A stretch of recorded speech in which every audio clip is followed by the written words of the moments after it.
Hello दोस्तों, आज हम इंडियन पॉलिटिक्स में बात करेंगे भारत परिषद अधिनियम 1892 की।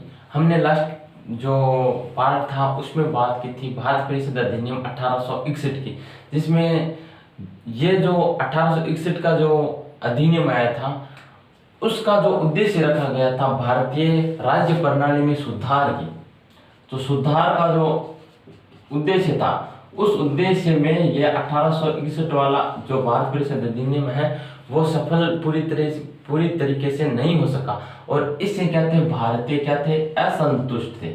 इससे भारतीय असंतुष्ट थे, इसलिए 1892 में एक भारत परिषद अधिनियम लाना पड़ा। ठीक है, जिसे क्या कहा जाता है, भारत परिषद अधिनियम 1892। ठीक है, तो आज हम इसकी बात करने वाले हैं, भारत परिषद अधिनियम 1892 की।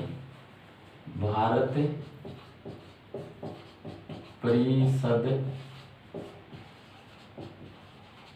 अधिनियम 1892। ठीक है, तो इस भारत परिषद अधिनियम को एक सुरेंद्र नाथ बनर्जी थे। कौन थे? सुरेंद्र नाथ बनर्जी। सुरेंद्र नाथ बनर्जी ने भारत परिषद अधिनियम को क्या कहा था? संसदीय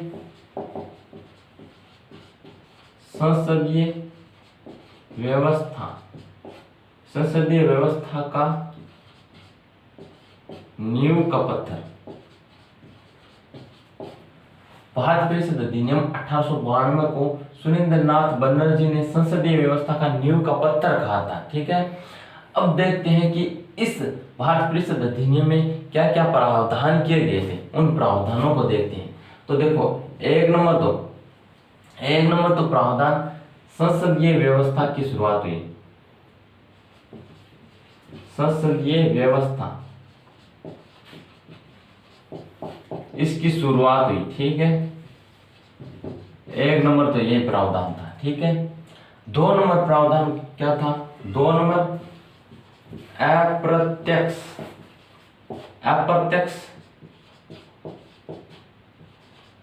अप्रत्यक्ष निर्वाचन प्रणाली की शुरुआत हुई थी। भारत परिषद अधिनियम 1892 में अप्रत्यक्ष निर्वाचन प्रणाली की शुरुआत हुई थी। अब देखो, अप्रत्यक्ष होता क्या है, अप्रत्यक्ष और प्रत्यक्ष होता क्या है।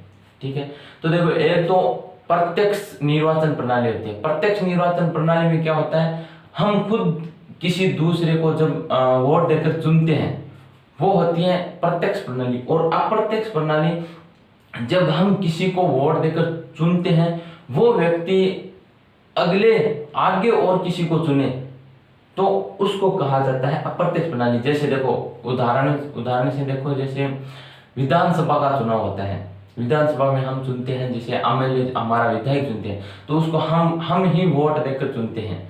जैसे लोकसभा का चुनाव ले लो, लोकसभा में हम सांसद चुनते हैं, तो हम ही वोट देकर चुनते हैं। लेकिन अभी देखो, जैसे अभी 5-10 दिन पहले राज्यसभा के चुनाव हुए हैं, तो राज्यसभा में हमने वोट थोड़ी दिया था उनको। राज्यसभा में जो सदस्य चुने गए थे, उनको किसने वोट दिया था?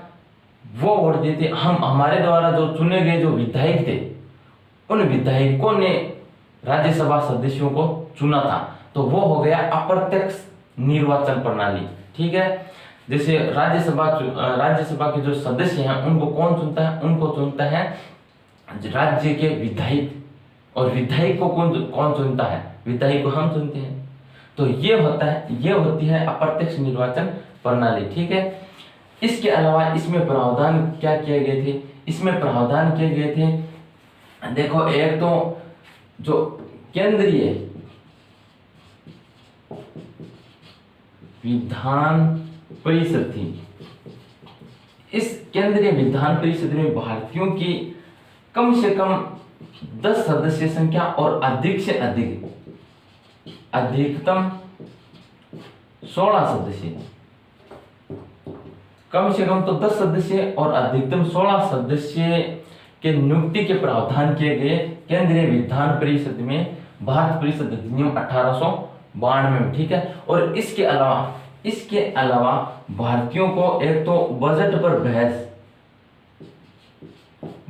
पर बहस करने का अधिकार भी दिया गया था, और इसके अलावा भारतीयों को प्रश्न पूछने का अधिकार भी भारत परिषद अधिनियम 1892 में दिया गया था। ठीक है, तो ये था भारत परिषद अधिनियम, जिसे सुरेंद्र नाथ बनर्जी ने संसदीय व्यवस्था का नींव का पत्थर कहा। इसके अलावा इसमें प्रावधान संसदीय व्यवस्था की शुरुआत हुई, अप्रत्यक्ष निर्वाचन प्रणाली की शुरुआत हुई, केंद्रीय विधान परिषद में भारतीयों की कम से कम 10 सदस्य, अधिकतम 16 सदस्य के प्रावधान किए गए, और बजट पर बहस करने का अधिकार भी दिया गया, और प्रश्न पूछने का अधिकार भी दिया गया था।